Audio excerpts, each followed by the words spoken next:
Aujourd'hui, donc, on va parler du SOC. Alors, vous savez qu'on avait déjà fait une intervention SOC il y a quelques années. On en fait une autre. Pourquoi? Parce que le SOC est un sujet qui a pas mal évolué. Aujourd'hui, le SOC, et hier, le SOC partait du principe qu'on ne pouvait pas tout prévoir, tout prévenir.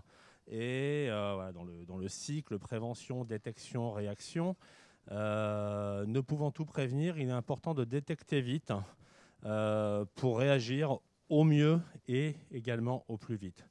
Le SOC s'est développé pendant plusieurs années autour de la détection des incidents, des menaces, des signaux faibles dans certains cas, sur des éléments un peu plus avancés, pour accélérer la détection, mais également pour accélérer la qualité de la détection, toujours pour faciliter la réaction, donc pour diminuer, in fine, les conséquences d'un incident.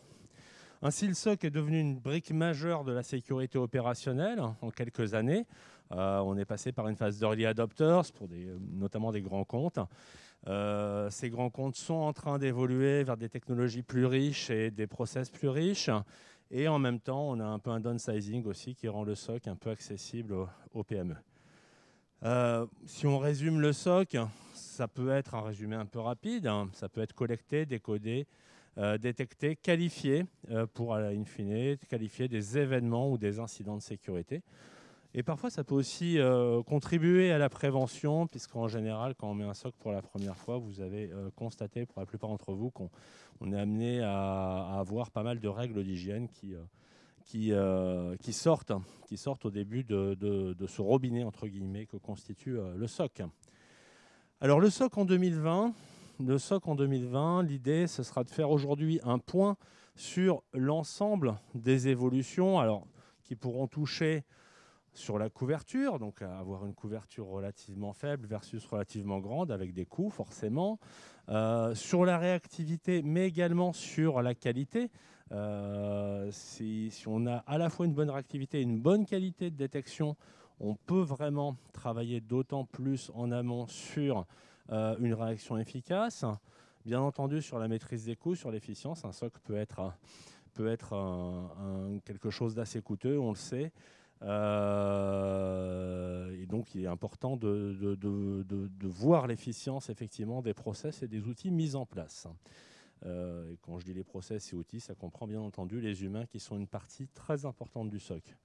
Alors du coup, sur quel sujet on va travailler sur les interventions que vous allez voir. On va travailler sur le côté machine learning, intelligence artificielle, sur tout ce qui est EDR, sur les plateformes de réponse à incidents comme The Hive par exemple, sur la Threat Intelligence qui produit des feeds de plus en plus importants, sur l'automatisation, les playbooks, donc les plateformes de SOAR par exemple, sur une gestion par les risques, etc.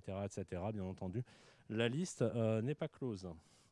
Alors pour nous parler de ces sujets aujourd'hui, pour cette conférence, aujourd'hui nous avons 4 RETEX de 4 entreprises importantes, donc qui font partie des early adopters, qui ont déjà un certain niveau de maturité, qui vont nous dresser différents modes de RETEX, à la fois RETEX et comment ils voient l'évolution aujourd'hui et éventuellement à terme plus long. On va commencer par Thomas Burnouf d'EDF, qui va nous présenter comment il voit de son côté la croissance et l'automatisation du SOC. On va continuer par Pierre Tajani pour la Société Générale, qui nous fera un RETEX très ciblé sur une gestion par les risques appuyée sur Mitrattack, que vous connaissez probablement. Ensuite, Jérémy Couture pour le Crédit Agricole, qui nous parlera d'automatisation pour vraiment optimiser la détection et la réponse, donc pour aller plus vite et en meilleure qualité sur détection et réponse, donc utiliser l'automatisation. C'est aussi l'histoire de l'informatique, c'est utiliser l'automatisation pour aller plus vite et moins cher. Et enfin, Pierre Rofast, du groupe Michelin, nous fera un point sur la situation du SOC après 6 ans de run chez Michelin et quels sont les constats, quelles sont les évolutions qui sont planifiées à partir de là. Enfin, une session de questions-réponses nous permettra, sur la base de vos questions, que vous nous livrerez par le chat, de questionner les différents intervenants. Et donc, je vais donner la parole au premier intervenant, à Thomas Burnouf de EDF.